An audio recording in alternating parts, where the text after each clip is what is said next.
사람들이 다윗에게 전하여 이르되 보소서 블레셋 사람이 그 일날을 쳐서 그 타작마당을 탈취하더이다 하니 이에 다윗이 여호와께 묻자와 이르되 내가 가서 이 블레셋 사람들을 치리까? 여호와께서 다윗에게 이르시되 가서 블레셋 사람들을 치고 그 일날을 구원하라 하시니 다윗이 사람들이 그에게 이르되 보소서 우리가 유다에 있기도 두렵거든 하물며 그 일날에 가서 블레셋 사람들의 군대를 치는 일이리까 한지라. 다윗이 여호와께 다시 묻자온대 여호와께서 대답하여 이르시되 일어나 그 일나로 내려가라. 내가 블레셋 사람들을 내 손에 넘기리라 하신지라. 다윗과 그의 사람들이 그 일나로 가서 블레셋 사람들과 싸워 그들을 크게 쳐서 죽이고 그들의 가축을 끌어오니라. 다윗이 이와 같이 그 일나 주민들을 구원하니라. 하나님의 말씀입니다. 하나님께 감사합니다. 네, 우리 사무엘서를 계속해서 보고 있습니다. 그러나 우리가 이제 사무엘서를 보면 특히 다윗의 이야기가 나오는 부분들을 보는데 이 다윗의 이야기를 나오는 부분들을 보면서 우리가 반드시 잃지 말아야 할 초점이 있습니다. 다윗의 이야기는 그의 이야기 중에 상당 부분 많이 차지하는 부분이 바로 다윗의 이런 환난과 이런 두려움 또 이런 다윗의 도피 생활에 관련된 것입니다. 사무엘상 21장부터 시작해서 31장까지 계속해서 이미 그 전에 다윗은 왕으로 기름 부음을 받고 골리앗까지 죽이며 이스라엘의 왕으로서의 그런 모습을 부족함이 없이 보여주었으나 그 뒤로 계속해서 성경은 다윗을 통해서 사울에게 쫓기게 하고 고난당하게 하고 핍박당하는 모습을 다루고 있습니다. 이것은 하나님께서 다윗을 이스라엘의 참된 왕으로 하나님 마음에 합한 자로 세우기 위한 연단의 과정이라고도 볼 수 있습니다. 사실상 왕이 되기 위해서 그냥 왕이 되는 것이 아니죠. 세상 왕도 왕이 되기 위해서의 그 교육 과정들이 있습니다. 굉장히 고차원적인 한 나라를 다스려야 되기 때문에 그런 어떤 왕도 그런 교육을 받고 왕의 자리에 오르게 됩니다. 다윗 역시 하나님께서 세우신 왕이지만 이제 왕으로서의 자질을 갖춰가는 것들을 이 도피 생활 가운데서 또 우리에게 보여주는 것입니다. 그런데 그보다 더 중요한 것은 하나님께서 다윗을 왕으로 세우시는 그 목적에 있습니다. 이렇게 훈련시키시는 그 중요한 잃지 말아야 될 목적이 있다는 것이죠. 그것은 무엇인가 하면 바로 하나님께서 아브라함에게 약속하신 하나님이 세우시겠다고 하시는 그 위대한 나라 하나님의 나라를 하나님께서는 다윗을 통하여 세우시기로 작정하신 것입니다. 그러니까 다윗을 통하여서 이제 아브라함의 언약이 성취된다라는 것입니다. 그렇기 때문에 다윗의 생애를 바라볼 때에 반드시 하나님께서 다윗을 통해 이루고자 하시는 하나님의 나라가 어떤 것인가 라는 것이 드러날 수밖에 없다라는 것입니다. 그리고 우리가 이러한 초점들을 잃어버리지 않아야 된다라는 것이죠. 특별히 이 도피 생활들 가운데에서 하나님께서 다윗을 통해서 이루고 싶으신 하나님의 나라는 어떤 것인가 라는 것이 굉장히 잘 드러납니다. 오늘 본문을 통해서도 그 중요한 핵심 내용들을 한번 살펴보도록 하겠습니다. 먼저 우리 1절과 5절, 1절, 5절을 우리가 읽으셨는데 1절, 5절 보면 이제 다윗이 그일라 주민들을 구원하는 내용이 나옵니다. 우리는 이미 22장에서 다윗이 모압 땅에서 유다 땅으로 들어왔음을 이제 알게 됩니다. 다윗은 어디를 가도 안전한 곳이 그에게는 없었습니다. 그런데 이제 지금 23장에서 다윗은 어느 곳에 있는 것이냐면 유다 땅, 지금 자기를 쫓고 죽이려고 하는 그 사울의 그 통치 범위 안으로 들어온 것입니다. 그런데 그곳에서 그일라 주민들이 다윗에게 도움을 요청합니다. 어떤 도움입니까? 지금 블레셋 사람들이 쳐들어와서 자기들의 타작마당을 다 탈취해가고 있다는 것입니다. 지금 우리나라도 한참 추수기여서 곡식들을 막 탈곡하고 그런 장면들이 뉴스나 이런 곳에 굉장히 많이 나옵니다. 그런 탈곡한 곡식들을 전부 다 이 블레셋 사람들이 쳐들어와서 다 빼앗아 간다는 것입니다. 굉장히 위험한 상황 가운데 지금 생계가 모든 지금 추수할 곡식으로 이제 겨울을 먹고 살아야 되는데 굉장히 큰 위험이 닥치는 것입니다. 이럴 때 이 사람들이 이 상황 가운데에서 이제 다윗에게 바로 도움을 요청하는 것입니다. 그러다 다윗이 한 행동이 무엇입니까? 여호와 하나님께 묻는 것이었습니다. 여호와 하나님께 기도하는 것입니다. 그런데 다윗의 여기서의 기도가 그렇게 단순하지는 않습니다. 그냥 그일라 사람들이 나에게 와서 도움을 요청했네. 이걸 싸워야 돼 말아야 돼? 라고 하는 그 단순한 것을 하나님께 묻는 것이 아니라 좀 더 우리가 다윗의 이때껏 그 스토리를 알면 더 이게 상황이 복잡한 상황이다라는 것을 알게 되는 것입니다. 지금 여기서 다윗이 지금 데려온 사람만이 이제 그 다윗을 따르는 무리들이 거의 600여 명가량이 되는데, 이 사람들을 데리고 블레셋과 전쟁을 한다라는 것이 사실상 지금 상황에서 말이 되지 않습니다. 다윗은 그일라에 들어온 것이 그일라 주민들을 구원하기 위해서 온 것이 아니라 도피처로 온 것입니다. 도피라면 숨어 있어야 되는데 블레셋과 싸우면 내가 여기 있소이다 라고 이제 사울에게 광고를 하는 격이 됩니다. 그러면 사울에게는 블레셋의 적들이 있고 또 사울도 또 함께 쳐들어요. 양방향 가운데 완전 우겨싸움을 당하는 그런 자신의 정체를 자신이 노출시켜버리는 그런 아주 극한 위험 가운데 처해지게 되는 것입니다. 그래서 3절에서 다윗을 따른 사람들이 이렇게 말하는 것입니다. 다윗의 사람들이 그에게 이르되 보소서 우리가 유다에 있기도 두렵거든 하물며 그일라에 가서 블레셋 사람들의 군대를 치는 일이리까 하는 것입니다. 지금 우리가 유다 땅에 있는 것 여기만도 지금 우리가 너무 두렵습니다. 지금 사울이 언제 잡아 죽일지 모르는데 여기 숨어 있는데 블레셋과 싸우자고요? 라고 지금 말을 하는 것입니다. 그리고 또한 다윗의 정체성에 또한 혼돈의 문제 또 있습니다. 다윗은 지금 예전에 골리앗을 죽였을 때처럼 그런 유용한 그런 위풍당당한 모습이 아닙니다. 사울의 군대 장관이 아닙니다. 지금 사울에게 눈에 밖에 나서 쫓겨나고 도망자 신세 가운데 있는 사람입니다. 그 사람이 그일라 주민들을 구원한다라는 것은 자기도 지금 구원받아야 할 판인데 누군가를 구원한다라는 것은 말이 안 되는 겁니다. 이들의 왕은 누굽니까? 그일라 주민들의 왕은 사울입니다. 다윗이 아닙니다. 사울에게 도움을 요청해야 되는데 지금 다윗에게 도움을 요청한 것입니다. 이렇게 정체성의 문제, 대적들과의 문제, 이렇게 다윗은 안으로 밖으로 굉장한 혼란 상태 가운데 있다는 것을 먼저 이해를 하셔야 됩니다. 그런 상황 가운데 다윗은 기도한 것입니다. 다윗이 기도할 수 있는 근거가 무엇이었는가 하면 바로 22절에서 다윗이 모압 땅에 있다가 여기 유다로 다시 그일라 땅으로 다시 돌아온 그 이유입니다. 유다로 다윗은 도피하러 온 것이 아니라 다시 사자굴로 자기가 들어온 것이 아니라 바로 갓 선지자의 말씀 때문이었습니다. 하나님의 명령 때문이었습니다.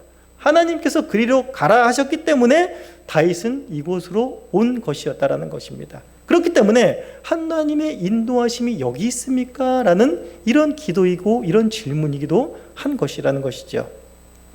그러면서 이제 하나님께서 응답하십니다. 뭐라고 말하십니까? 그일라로 내려가라. 하나님께서 블레셋 사람들을 내 손에 붙이리라 말씀하십니다. 그리고 결과는 어떻게 됐습니까? 블레셋 사람들을 크게 쳐서 승리하고 가축들을 끌어와서 그 주민들을 구원했다라고 말하고 있습니다. 하나님의 이 응답 역시 하나님께서 다윗에게 가르쳐주고 싶은 것이 있습니다. 아까 말했듯이 다윗의 처한 상황입니다. 하나님께서 다윗을 이곳으로 보낸 이유를 블레셋과의 전투를 통해서 하나님께서 확실히 보여준 것입니다. 너가 있어야 할 곳은, 너는 왕으로 기름 부음 받은 자이기 때문에 너가 있어야 할 곳은 다른 곳이 아니라 바로 유다 땅, 나의 택한 이곳이라는 것을 하나님께서 먼저 가르쳐 주시는 것입니다. 그리고 너는 이 유다 땅에서 단순히 주민이 아니라 백성이 아니라 왕으로 세웠으니 왕으로서 블레셋 대적들로부터 너의 백성들을 구원하는 것이 당연하다라는 것을 이 전투를 통해서 하나님께서 다윗에게 각인시켜주고 있다라는 것입니다. 즉 혼란스러웠을 다윗의 정체성을 확립시켜주고 대적들로 구원함을 말미암아 왕의 위엄을 잃지 않도록 하나님께서 이곳에서 다윗을 세우는 작업을 하고 계시다라는 것을 우리가 확인할 수 있는 것입니다. 그러면서 이제 6절부터 14절까지에는 이제 다윗이 그일라 주민들을 구원했는데 그 그일라 주민들의 고발에 의해서 이제 사울이 다윗이 이곳에 있는 것을 알게 되고 또 사울이 죽이러 오는 그런 장면이 6절에서 14절까지를 이제 14절까지의 내용 속에서 나타나게 됩니다. 7절을 보시면 다윗이 그일라에 온 것을 어떤 사람이 사울이 알림해 사울이 이르되 하나님이 그를 내 손에 넘기셨도다. 그가 문과 문 빗장에 있는 내 성읍에 들어갔으니 갇혔도다 라고 하면서 사울이 모든 군사를 모으고 그일라로 내려가서 그일라를 에워싸려고 했다라고 이야기를 하고 있습니다. 여기서 보면 사울이 굉장히 하나님 앞에 어떤 신실한 모습을 보이는 것 같습니다. 여기서 보면 하나님이 이 일을 계획하셨다. 하나님께서 내가 굳이 찾아 나서지 않아도 자기 발로 들어올 수 있도록 하나님 내 수고를 덜으셨구나.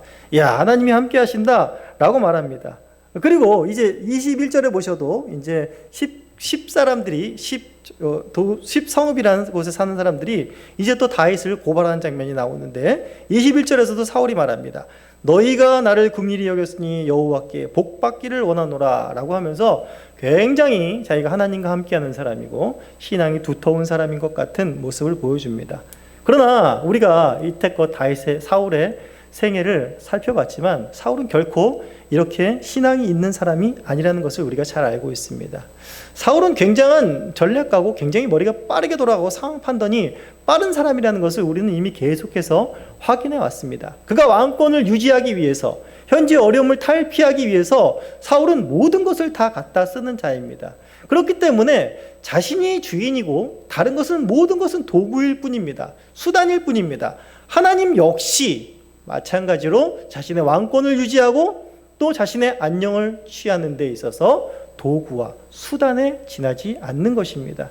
여기서도 마찬가지인 것입니다. 이 고대 시대로부터 지금에 이르기까지 모든 정치와 권력 속에서 종교는 수단적인 역할들을 해왔습니다. 자신의 정치적인 또 권세적인 그런 힘들을 강화시키기 위해서 종교라는 것들을 다 이용하고 거기서 합리화시키는 것들로 도구들로 많이 사역해온 그런 폐역한 모습들이 지금의 세대까지도 많이들 나타나고 있는 것을 보게 됩니다. 사울은 그런 전형적인 모습을 보이는 왕이라고 할 수 있습니다. 그러나 하나님께서는 결코 이런 사울의 여호와 이름을 망령되이 일컫는 것에 있어서 결코 노란하거나 거기에 이용되실 분이 아니라는 것을 우리는 잘 알고 있습니다. 이제 이러한 사실들을 다윗에게 또 가르쳐주는 사람이 있었고 또 다윗은 이 사실을 알게 됩니다. 그리고 또 다윗이 여기서 취하는 행동은 무엇인가 하면 바로 여호와 하나님께 묻는 행동입니다. 우리 9절을 보시면 다윗은 사울이 자기를 해하려 하는 음모를 알고 제사장 아비아달에게 이르되 에봇을 이리로 가져오라 하고 다윗이 이르되 이스라엘 하나님 여호와여 사울이 나 때문에 이 성을 명하라고 그일라로 내려오기를 꾀한다 함을 주의 종이 분명히 들었나이다. 그일라 사람들이 나를 그의 손에 넘기겠나이까. 주의 종들이 들은 대로 여호와여 원하건대 주의 종에게 알려 주옵소서라고 말을 합니다. 이제 놋 땅에서 제사장들이 다 살해를 당하고 아히멜렉의 아들인 여기 아비아달이 이제 다윗과 함께하게 됩니다. 다윗에게 내려올 때 에봇이라는 것을 가져왔습니다. 근데 그 다윗이 지금 하나님께 묻기 위해서 에봇을 찾고 있습니다.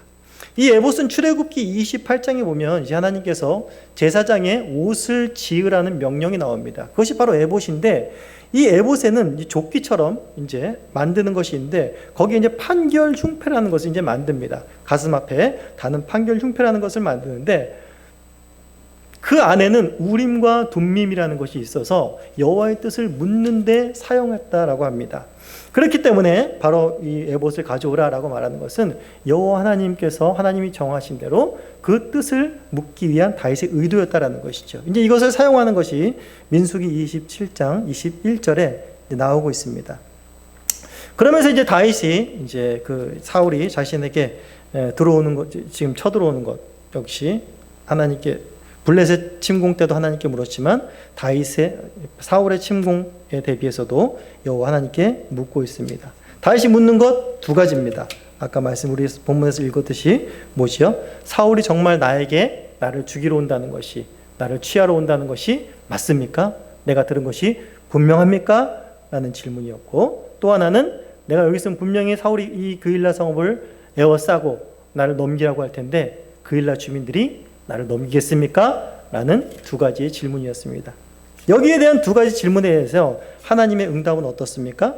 너무나 간결합니다. 여호와께서 이르시되 그가 내려오리라 하신지라. 다윗이 이르되 그일라 사람들이 나와 내 사람들을 사울의 손에 넘기게 있나이까? 아니 여호와께서 이르시되 그들이 너를 넘기리라 하신지라. 굉장히 단순하죠. 맞아. 사울이 너 죽이러 내려올 거야. 잘 들었어. 그일라 사람들이 너 내줄 거야. 네가 그일라 사람들을 구원했지만은 그일라 사람들이 너 죽이라고 사울한테 내줄 거야 라고 말을 합니다.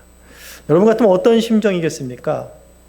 야, 하나님께서 이 구일라 백성들을 구원하기까지 하시고 나의 어떤 왕권이 아직까지 여전함을 보이셨는데 이제 와서 나보고 죽으라는 말씀입니까? 라는 어떤 황당무계한 말씀으로 들릴 수도 있을 것 같습니다. 또한 이 하나님의 응답을 들었을 때 배신감은 어떻을까요? 저 같으면 이 구일라 사람들이 내가 하나님의 명령이지만 그래도 그 순종하여서 목숨을 걸고 너희들을 구원해줬는데 너희들이 나를 넘길 사람들이었구나. 나를 다 배신하고 위험에 처하면 나를 금방 떠날 사람들이었구나 라고 하면서 저 같으면은 잠을 못 이뤘고 이 몸에서 분이 나서 견디지를 못했을 것입니다. 그러나 다윗은 지금 그 뒤로 다윗은 다시 도피를 10광야로 도피를 하게 되는데 어느 곳에서도 다윗은 저 같은 마음을 갖지 않았다는 것을 보여줍니다. 다윗은 조용히 그 자리를 뜨게 되는 것입니다. 다윗은 알았습니다. 다윗은 이미 22장에서 자신을 숨겨주었을 때에 자신의 그 숨겨준 그 사람들, 그 주민들이 받는 피해를 22장에서 그 놋당에서 그 제사장들이 그렇게 끔찍한 죽임을 당했다는 것을, 사울의 광기가 어느 정도인가를 다윗은 이미 들었고 그것들을 알고 있는 자들이었습니다. 다윗 역시 그일라 주민들과 함께 있는 것이 자신이 왕으로서 하나님께서 정체성을 가르쳐 주셨는데 내 백성들이 나 때문에 또 죽게 된다라면 어떻게 될 것인가 라는 어떤 이런 왕으로서의 면모를 다시 한번 확인할 수 있는 시간이지 않았을까라는 그런 생각이 듭니다. 그러면서 또한 다윗이 도피하는 것은 어떠한 결과를 가져옵니까? 바로 하나님이 기름 부어 세우신 사울을 자기 손으로 직접 대항하지 않게 되는 것입니다. 즉 악을 악으로 갚지 아니하게 되는 결과를 초래하게 되는 것입니다. 하나님 앞에 맡기는 결과가 되는 것입니다. 현상적으로 봐서는 다윗이 두려워서 그냥 도망간 것이 되지만 결국에 하나님께서는 이 단순한 대답을 통해서 다윗이 도피하게 하심으로써 어떻게 하시는 것입니까? 여전히 왕의 면모를, 이겨서 승리해서 왕의 면모를 보여줄 때도 있지만 그 성읍에서 조용히 빠져나가서 내 백성들이 피해를 받지 않게 하시고 하나님의 기름 부은 사울을 내 손으로 건들지 않게 하심으로 인해서 여전히 하나님께서 세우신 왕다운 면모를 유지할 수 있게 하시는 것입니다. 그러면서 이제 14절 마지막에 굉장한 하나님의 반전의 말씀이 있습니다. 14절에 보시면 다윗이 광야의 요새에도 있었고 또 10광야 산골에도 머물렀으므로 사울이 매일 찾되 하나님이 그를 그의 손에 넘기지 아니하시니라 라는 기가 막힌 말이 여기서 나오는 것입니다. 하나님께서는 감명하게 말씀하셨죠. 사울이 너를 잡으러 올 것이다. 또 사울은 매일 찾습니다. 혈안이 되어 있습니다. 그럴 것이다. 하나님이 그걸 멈춰주지 않습니다. 또 그일라 주민들이 너를 배신할 것이다. 넘겨줄 것이다. 라고 말씀하십니다. 그러나 다윗 명심해라. 내가 결코 그들의 손에 너를 넘기지 않겠다. 라는 것이 14절 말미에서 굉장한 반전으로 찾아오면서 다윗의 왕위는 더욱더 확고하게 서는 것을 보여줍니다. 그러면서 이제 15절에서 18절에는 이제 그일라에서 10광야로 옮기면서 이제 10광야와 그 10성읍의 그 주변을 돌아다니면서 이제 다윗의 도피 생활이 또 시작이 됩니다. 이때도 이제 마찬가지로 이제 다윗이 10광야에 있는 것을 이제 다 사울이 19절부터 알게 되는데 사울이 알기 전에 이제 요나단이 먼저 사울이 오기 전에 요나단이 다윗의 굉장히 절친인 요나단이 바로 먼저 다윗을 찾아옵니다.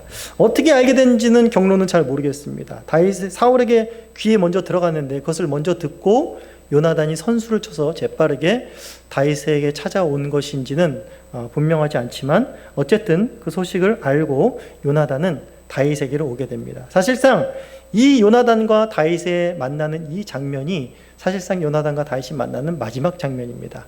그리고는 나중에 요나단의 죽음이 이제 기다리고 있습니다. 그러면서 굉장히 의미심장한 요나단이 메시지를 남깁니다. 다윗을 찾아온 목적이 무엇이었습니까? 한번 16절부터 한번 보시겠습니다. 사울의 아들 요나단이 일어나 수풀에 들어가서 다윗에게 이르러 그에게 하나님을 힘있게 의지하게 하였는데, 바로 목적은 단 하나였습니다. 하나님을 힘있게 의지하게 하기 위해서 다윗을 찾아온 것입니다. 곧 요나단이 그에게 이르되 두려워 말라. 내 아버지 사울의 손이 내게 미치지 못할 것이요 너는 이스라엘의 왕이 되고 나는 내 다음이 될 것을 내 아버지 사울도 안다 하니라.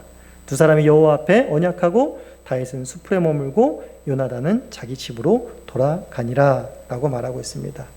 여기서 지금 보시면 요나단이 개인적인 우정이 먼저 있어서 다윗을 너무 사랑해서 찾아왔겠죠. 그러면서 다윗이 두려워하지 않고 또 다윗이 반드시 하나님의 왕으로 설 것이라는 것을 다시 한번 확신시켜주는 그 요나단의 방문과 격려와 위로는 다윗에게 굉장히 큰 힘이 되었을 것입니다. 그러나 여기서 단순히 요나단이 이렇게 친구를 사랑하는 마음으로, 친구를 위하는 마음으로 이렇게 격려했다라는 그 차원에만 머무르지 않습니다. 이 요나단의 말은 다시 말하면, 바꿔 말하면 하나님의 격려요, 하나님의 위로라는 것입니다.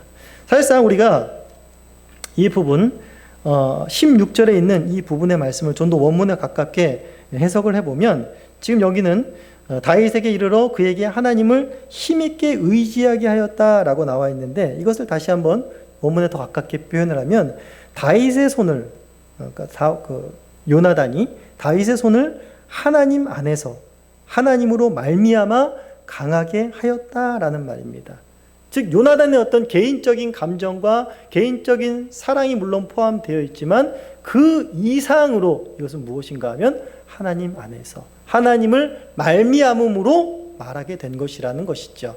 그러니까 무엇입니까? 바로 요나단의 격려 이전에, 요나단의 마음을 강하게 한 것 이전에 하나님께서 너의 마음을 강하게 붙들고 너의 마음을 강하게 주장하실 것이니 그를 반드시 의지하라라는 하나님의 위로요, 하나님의 메시지인 것입니다. 제가 어느 한 그 신실한 젊은 부부의 가정에 결혼하게 된 사연을 잠깐 들은 적이 있습니다. 그 중에 청년 시절에 만나서 이 두 분이 결혼을 하셨는데, 여자 교우님이 나 그 결혼한 남편분에게 처음엔 관심이 굉장히 없었답니다. 별로 자기 스타일도 아니고 관심을 두지 않았는데, 하루는 자기가 굉장히 아픈 고통스러운 그런 날이 있었다는 것이죠. 근데 그때 교회 사람 누구 하나도 자기에게 전화를 걸어온 사람이, 위로해 준 사람이 없더라는 것입니다. 그런데 평소에 자기가 마음에 두고 있지 않고 별로 관심이 없었던 그 청년에게 이제 연락이 온 것이죠. 어떻게 지내냐라고 안부도 묻고 또 자신의 상황을 알고 챙겨주기도 하고 이랬다라는 것입니다. 거기에서 이제 너무 마음이 녹아내려가지고 이제 그 어려운 시기 가운데 그가 다가와 준 것에 대해서 이제 너무 마음이 녹아내려서 결국에는 평생을 함께 갈 그런 배우자로서 이제 가정을 이루고 지금 아주 복된 가정을 이루고 살아가게 되는 것입니다. 여기서 마찬가지입니다. 하나님께서 다윗은 무엇을, 지금 다윗은 굉장히 환난과 어려움과 두려움 속에 있습니다. 누구도 다윗을 도와줄 수 없는, 오히려 다윗이 오는 것을 쳐내야만 되는 그런 상황 가운데 있는 것입니다. 그런 상황 가운데 온 다윗 요나단입니다. 요나단이 온 것이 아니라 요나단을 통해 하나님이 찾아온 것입니다. 하나님이 찾아오셔서 나를 의지해라, 두려워하지 말아라 라고 말하는 것은 이 어려운 한순간에만 나를 의지하고 두려워하지 말라는 것이 아니라 너의 인생 전체가 나에게 있으니 너의 인생 전체를 나에게 맡겨라. 내가 평생 너와 함께 하겠다라는 그런 메시지인 것입니다. 얼마나 든든합니까? 다윗은 자기의 모든 것을 걸 수 있는, 모든 것을 하나님 앞에 맡길 수 있는 그러한 마음을 가질 수 있는 것이 바로 이 요나단의 방문을 통해서 드러나 있지 않은가라는 그런 생각들을 해보게 됩니다. 자, 그러면서 이제 19절부터 29절까지에 이제 그일라 사람들에게 고발을 당하고 또 이제 10광야를 펴냈는데 그 10성읍에 사는 사람들 역시 다윗을 고발하게 됩니다. 이 10성읍은 그일라에서 이제 밑으로 더 내려오는 남동쪽 지역에 한 22km 정도 떨어진 곳에 위치하는 곳입니다. 여기도 이제 다윗에게 바로 그 10에 사는 사람들의 그 첩보에 의해서 이제 다윗을 쫓는 장면이 이제 나타나게 됩니다. 그 쫓는 장면이 이제 25절부터 보시면 나타납니다. 자, 25절부터 보겠습니다. 자, 사울과 그의 사람들이 찾으러 온 것을 어떤 사람에게 다윗에게 알림해 이에 다윗이 바위로 내려가 마온 황무지에 있더니 사울이 듣고 마온 황무지로 다윗을 따라가서는 사울이 산 이쪽으로 가매 다윗이 그의 사람들은 산 저쪽으로 가며 다윗이 사울을 두려워하며 급히 피하려 했으니 이는 사울과 그의 사람들이 다윗과 그의 사람들을 에워싸며 잡으려 함이더라 라고 말하면서 산 이쪽 저쪽으로 이제 피해 다니면서 굉장한 추격전이 시작되는 것입니다. 그러면서 여러분들 23절 보시면 여기서부터 굉장히 23절, 22절, 23절 보시면 굉장히 사울이 이제 그일라에서와는 다르게 굉장히 치밀하게 작전을 세웁니다. 너희들이 정확히 그가 어디인지를 확인하고 그 정보를 내게 전해라. 정확히 그래서 그런 군사들을 어디에 배치할 것인지 라는 것들을 이제 그일라에서 놓쳤던 것을 이제 반면교사 삼아서 이제 여기서는 절대 놓치지 않으려고 굉장히 치밀하게 계획을 세우고 아주 굉장히 집요하게 다윗을 추격하는 장면들이 여기서 나오게 됩니다. 그러나 상황은 어떻습니까? 27절에 보시면 전령이 사울에게 와서 이르되 급히 오소서 블레셋 사람들이 땅을 침노하다이다. 이에 사울이 다윗 뒤쫓기를 그치고 돌아 블레셋 사람들을 치러 갔으므로 그것을 셀라 하마느 곳이라 칭하니라 라고 말을 하고 있습니다. 어떻게 됐습니까? 갑자기 전령이 와서 블레셋이 우리 유다 땅을, 우리 이스라엘 지경을 침범하러 왔다라는 것입니다. 그래서 사울은 자리를 돌려서 이제 블레셋 사람들과 싸우러 가게 되는 것입니다. 우연의 일치이죠. 그러나 이것이 우연의 일치입니까? 아니죠. 블레셋 사람들의 손에서 구원하시고 또 그일라에서 사울의 손에서 구원하신 하나님께서 요나단에게 약속하신 그 언약을 이 사건을 통해서 더욱더 견고하게 하신 것입니다. 결코 십사람들에 의해서도 사울의 집요한 전략과 집요한 그 계획과 군사와 무기력 가운데서도 너를 결코 내주시지 않겠다는 하나님의 그 요나단과 한 언약을 통한 그 언약의 확증이 바로 이 사건을 통해서 다시금 일어났다라는 것입니다. 자, 오늘 본문을 통해서 우리가 크게 두 가지를 한번 살펴볼 텐데요. 첫 번째는 우리가 처음에 말했듯이 다윗을 통해서 하나님께서 반드시 하나님의 나라를 이루겠다는 하나님의 열심과 하나님의 의지가 바로 여기 나타나 있다는 것입니다. 다윗은 선지자 갓의 말을 듣고 순종하여서 유다 땅으로 들어왔습니다. 먼저 그는 항상 선지자들의 말에 귀가 열려 있는 것이었습니다. 그 말씀은 즉 하나님의 말씀이었기 때문입니다. 즉 하나님의 말씀을 들을 만한 귀가 그에게 있었다라는 것이죠. 그리고 그는 또 하나님께 묻고 나아가는 왕이었습니다. 각별히 제사장을 통해서, 제사장의 에봇을 통해서 바로 하나님께 묻고 나아갔습니다. 제사장의 역할도 우리가 잘 알고 있듯이 백성들을 대신해서 제사를 드리고 백성들이 하나님 앞으로 나아갈 수 있는 길을 열어주는 통로 역할을 것이 바로 제사장입니다. 바로 이 제사장의 에봇을 통해서 다윗은 하나님께 묻고 나아가는 왕이었습니다. 즉 무엇을 말하고 있습니까?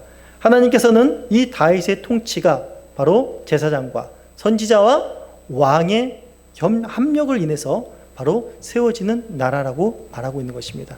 다 하나님께서 세우신 직분들입니다. 선지자도 제사장도 왕도 마찬가지입니다. 하나님께서 이렇게 직분들을 세우신 중요한 이유는 무엇인가 하면 그러한 직분들의 역할들을 통하여서 하나님의 나라를 이루려는 하나님의 계획이 있기 때문이라는 것이죠. 즉 이것은 사울의 통치와 정반대가 됩니다. 사울의 통치를 보면 다윗을 통해서 하나님께서 하나님의 나라를 이루시려고 하는구나 라는 것을 더 분명하게 알 수 있습니다. 사울은 어떤 사람입니까? 사울은 그 위대한 사무엘의 말에 듣지 않는 사람입니다. 늘 자신의 핑계가 있었고 자신의 합리화가 있었습니다. 그것이 자신의 마음을 주장했지요. 사무엘의 말을 듣지 않는다는 것은, 선지자의 말을 듣지 않는다는 것은 하나님의 말씀에 청종하지 않는다라는 것입니다. 그리고 하나님께 나아갈 수 있는 제사장들에 대한 사울의 태도는 어땠습니까? 22장에서 더 말할 것이 없지요.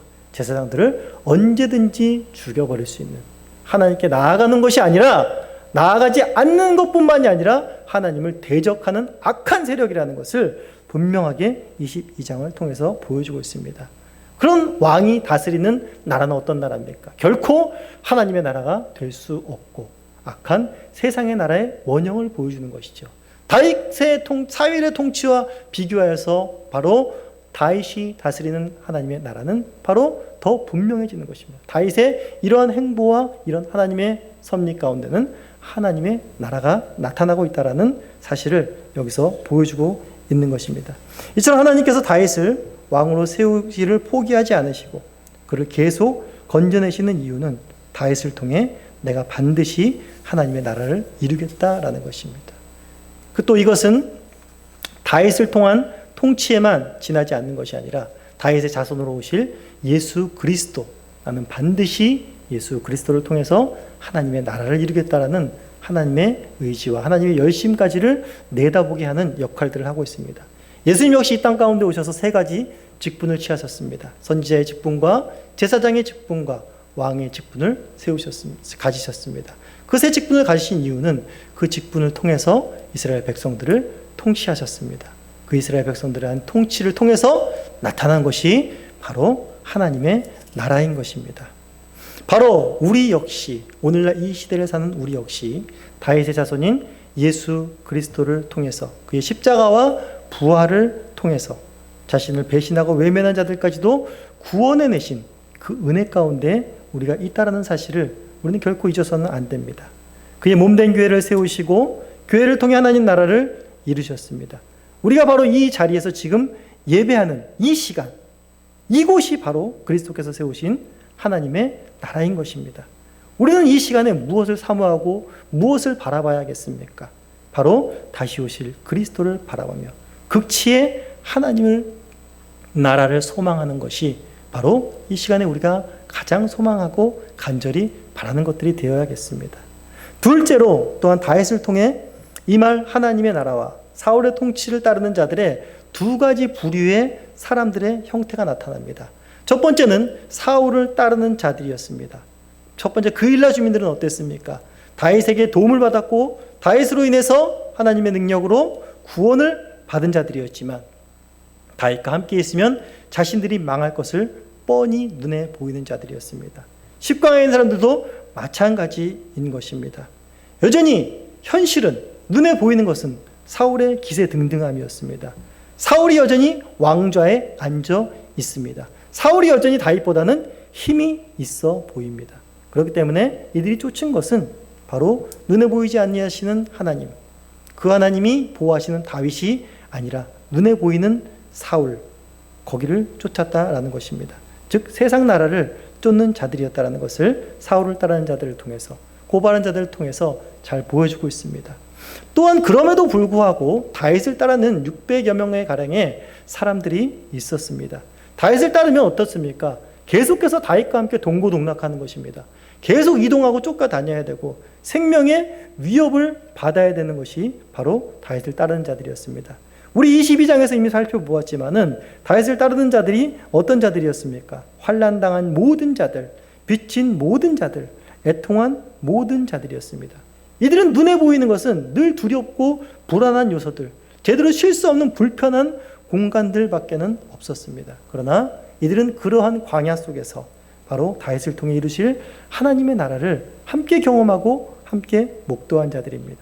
거기서 하나님을 의지하는 법들을 배우고 다윗을 통해 이룰 하나님 나라를 기대한 자들이었다라는 것입니다. 이 두 가지 모습 속에 오늘날 우리의 모습도 있지 않는가라는 것을 우리는 한번 생각해 보아야 합니다. 이 코로나 시기에 어렵고 환난이 닥치는 시기에 여러분들의 수고하고 무거운 짐진 인생을 사는 그 여정 가운데에 여러분은 무엇을 선택하시며 무엇을 의지하고 계십니까? 보이지 아니하시는 하나님보다는 당장 내 문제를 해결해 줄 수 있는 눈에 보이는 것, 내가 보기에 안전한 것, 나에게 피해가 가고 나에게 악영향이 안 미치고 이익이 될 것들만을 선택하는 것이 우리의 본성적인 마음들이라는 것입니다. 교회에 나간다면 교회 나간다고 요즘 같은 시대에 교회 나간다고 어려움이 해결됩니까? 이 코로나 시대에 교회에 나오는 것은 더욱더 사람들의 눈총을 받게 되는 것이고 오히려 더욱더 부담스러운 현실 가운데 우리가 놓여 있습니다. 그러나 놀랍게도 신자들은 결국엔 교회를 향하게 됩니다. 이 600여 명의 무리들과 같이 다윗과 함께 광야를 도망하며 떠돌듯이 신자는 왕 대신 그리스도와 함께 광야를 기꺼이 걷는 자들이었습니다. 생명의 위협까지도 기꺼이 무릅쓰는 자들이라는 것입니다. 주님께서 그의 백성들을 힘있게 하나님을 의지하게 할 것이기 때문이지요. 바로 요나단이 했던 그 말이 하나님께서 다윗을 힘있게 하고 그리고 하나님을 의지하게 했듯이 바로 오늘날의 어려움과 환난 가운데 처한 우리 역시 마찬가지로 하나님의 손이 보호하시고 하나님이 힘있게 하나님을 의지하도록 하게 할 것이기 때문입니다. 바로 오늘도 우리의 심령을 붙드시는 그 성령 하나님을 의지하시고 결코 세상에 내어주지 아니하리라 약속하신 하나님께 감사와 찬송을 올려드리는 저와 우리 교우님들 되시기를 간절히 소원합니다. 이 시간에 우리 찬송하시겠습니다. 찬송은 382장